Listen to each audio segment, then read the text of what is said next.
Assalamualaikum warahmatullahi wabarakatuh. Perkenalkan, nama saya Muhammad Hilbardi, NPM 2018-1450159. Saya di sini perwakilan dari kelompok 6. Saya ingin mempresentasikan mengenai instrumen non-test. Langsung saja ke pembahasannya. Oke, kita lihat melalui gambar ini bahwa instrumen non-test ini ada 6 jenis, yaitu yang pertama ada observasi yang memiliki sumber beda dari jenis pelaksanaannya yang dapat ditempuh melalui 3 cara, yaitu pertama observasi langsung, tidak langsung, dan partisipasi. Dan yang kedua ada kuesioner atau wawancara yang memiliki sumber beda dari bentuknya, yaitu berstruktur dan tidak berstruktur. Yang ketiga ada skala, memiliki sumber beda dari penilaian, sikap, dan minat. Dan keempat ada sosiometri, kelima ada studi kasus, keenam ada checklist ya, dan kemudian mari kita bahas tentang keenam instrumen tersebut. Yang pertama adalah observasi. Sedikit pengertian dari observasi. Observasi adalah suatu proses pengamatan dan pencatatan secara sistematis, logis, objektif, dan rasional mengenai fenomena, baik dalam situasi yang sebenarnya maupun dalam situasi buatan untuk mencapai tujuan sementara atau tujuan tertentu.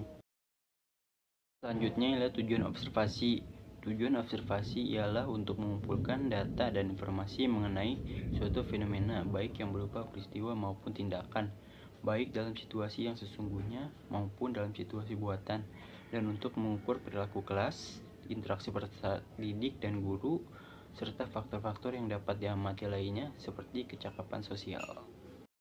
Lanjut ke karakteristik observasi. Observasi mempunyai beberapa karakteristik. Menurut Good Arifin 2009-154, melihat karakteristik observasi ada 5 ciri, yaitu pertama, observasi mempunyai arah yang khusus. Yang dimaksud di sini ialah bukan secara tidak teratur melihat sekeliling untuk mencari kesan-kesan umum. Dan yang kedua, observasi tentang tingkah laku adalah sistematis. Artinya bukan secara sesuka hati atau untung-untungan mendekati situasi. Dan yang ketiga adalah observasi bersifat kuantitatif, yaitu mencatat jumlah peristiwa tentang tipe-tipe tingkah laku tertentu. Dan yang keempat adalah observasi mengadakan pencatatan dengan segera. Pencatatan dilakukan secepat-cepatnya, bukan menyadarkan diri pada ingatan. Dan yang kelima adalah observasi meminta keahlian, yaitu dilakukan oleh seseorang yang memang melatih diri untuk melakukannya. Ialah jenis-jenis observasi. Ada 3 jenis observasi yang dilihat. Yang pertama adalah dilihat dari kerangkanya, dan yang kedua adalah dilihat dari teknis pelaksanaannya, yang ketiga adalah dilihat dari tipenya. Pertama, dilihat dari kerangkanya. Dilihat dari kerangkanya dibedakan menjadi 2 jenis, yaitu pertama, observasi berstruktur. Observasi berstruktur, isi dan luas materi observasi telah ditetapkan dan dibatasi dengan jelas dan tegas. Yang kedua, observasi tidak berstruktur. Observasi tidak berstruktur, kegiatan observer hanya dibatasi oleh tujuan observasi itu sendiri. Yang kedua, dilihat dari pelaksanaan teknisnya. Dilihat dari pelaksanaan teknisnya dibedakan menjadi 3 jenis, yaitu yang pertama, observasi langsung. Observasi yang dilakukan secara langsung terhadap objek yang diselidikinya. Yang kedua, observasi tidak langsung.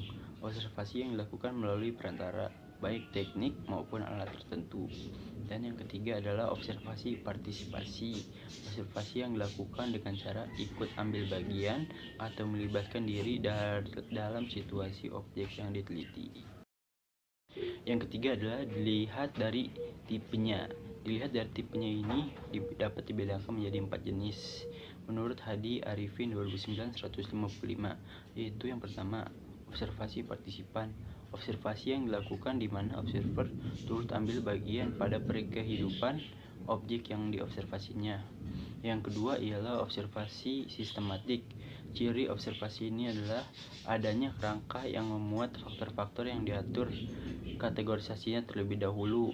Dan yang ketiga adalah observasi eksperimental, yaitu observasi di mana observer tidak terlibat dalam dinamika dan kompleksitas situasi yang diselidikinya, tetapi perlu merasa mengendalikan unsur-unsur penting dalam situasi tertentu, sehingga situasi ini dapat diatur sesuai dengan tujuan observasi dan dapat dikendalikan untuk menghindari timbulnya faktor-faktor yang tidak diharapkan. Dan yang keempat adalah observasi kelas, yaitu observasi yang digunakan untuk mempermudah proses pengamatan dan pencatatan apa yang terjadi di dalam proses pembelajaran. Evaluator menggunakan selembar kertas yang cukup lebar dan kemudian menulis nama-nama observi yang disusun dalam sebuah daftar. Selembar kertas ini disebut dengan pedoman observasi.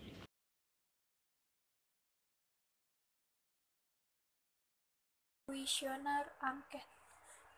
Angket termasuk alat untuk mengumpulkan dan mencatat data atau informasi, pendapat, dan paham dalam hubungan kausal. Keuntungan angket antara lain, responden dapat menjawab dengan bebas tanpa dipengaruhi oleh hubungan dengan peneliti atau penilai, dan waktu relatif lama sehingga objektivitas dapat terjamin. Informasi atau data terkumpul lebih mudah karena itemnya homogen dan dapat digunakan untuk mengumpulkan data dari jumlah responden yang besar yang dijadikan sampel. Sedangkan kelemahannya adalah ada kemungkinan angket diisi oleh orang lain, hanya diperuntukkan bagi yang dapat melihat saja, dan responden hanya menjawab berdasarkan jawaban yang ada. Angket terdiri atas beberapa bentuk. Yang pertama, bentuk angket berstruktur, dan yang kedua, bentuk angket tak berstruktur. Wawancara atau interview. Wawancara merupakan salah satu bentuk alat evaluasi non-tes yang dilakukan melalui percakapan dan tanya jawab, baik langsung maupun tidak langsung dengan peserta didik. Pengertian wawancara langsung adalah wawancara yang dilakukan secara langsung antara pewawancara atau guru dengan orang yang diwawancarai, atau peserta didik tanpa melalui perantara. Sedangkan wawancara tidak langsung, artinya pewawancara atau guru menanyakan sesuatu kepada peserta didik melalui perantara orang lain atau media, jika tidak menemui langsung kepada sumbernya. Tujuan wawancara tersendiri adalah untuk memperoleh informasi secara langsung guna menjelaskan suatu hal atau situasi dan kondisi tertentu, untuk melengkapi suatu penyelidikan ilmiah, dan untuk memperoleh data agar dapat mempengaruhi situasi atau orang tertentu. Pertanyaan dalam wawancara dapat menggunakan bentuk sebagai berikut. Yang pertama, bentuk pertanyaan berstruktur, yaitu pertanyaan yang menuntut jawaban agar sesuai dengan apa yang terkandung dalam pertanyaan tersebut. Pertanyaan semacam ini biasanya digunakan jika masalahnya tidak terlalu kompleks dan jawabannya sudah konkret. Yang kedua, bentuk pertanyaan tak berstruktur, yaitu pertanyaan yang bersifat terbuka. Peserta didik secara bebas menjawab pertanyaan tersebut. Pertanyaan semacam ini tidak memberi struktur jawaban kepada peserta didik karena jawaban dalam pertanyaan itu bebas. Yang ketiga, bentuk pertanyaan campuran, yaitu pertanyaan yang menuntut jawaban campuran yang ada berstruktur dan ada pula yang bebas.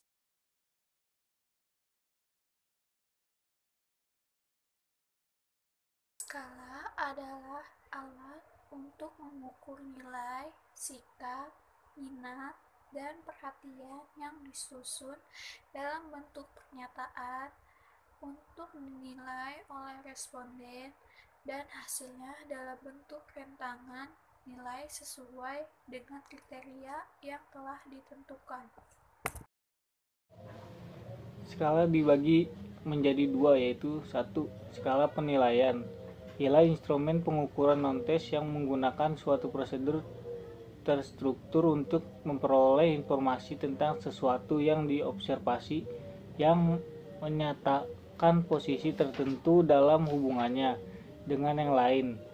Ada 4 tipe skala penilaian, yaitu 1. numerical rating scale, 2 descriptive graphic, 3 rating scale, 4 rating method rating scale, paired compression rating scale.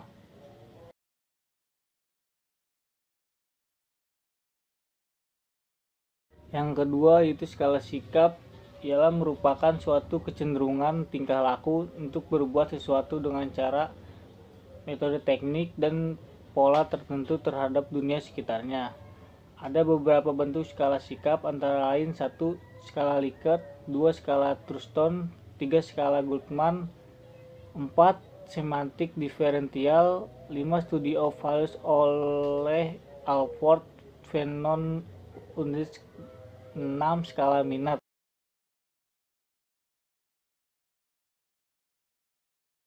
Sosimetri adalah suatu prosedur untuk merangkum, menyusun, dan sampai batas tertentu dapat menguantifikasi pendapat peserta didik tentang penerimaan teman sebanyak serta hubungan di antara mereka. Terdapat beberapa langkah dalam menggunakan sosimetri, yaitu memberikan petunjuk atau pertanyaan-pertanyaan, mengumpulkan jawaban dan peserta didik. Jawaban tersebut dimasukkan ke dalam tabel. Terdapat pilihan yang digambarkan pada sosiogram.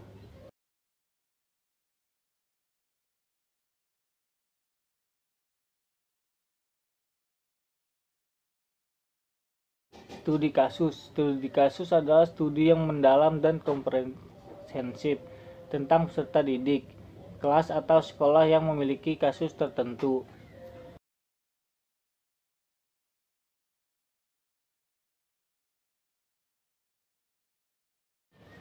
Checklist adalah suatu daftar yang berisi subjek dan aspek-aspek yang akan diamati, yang dapat memungkinkan pengamat sebagai penilai mencatat tiap kejadian yang betapapun kecilnya, tetapi tetap dianggap penting. Checklist terdiri dari 2 komponen, yaitu komponen yang akan diamati dan tanda yang menyatakan ada atau tidak adanya komponen tersebut selama diobservasi atau dilakukan.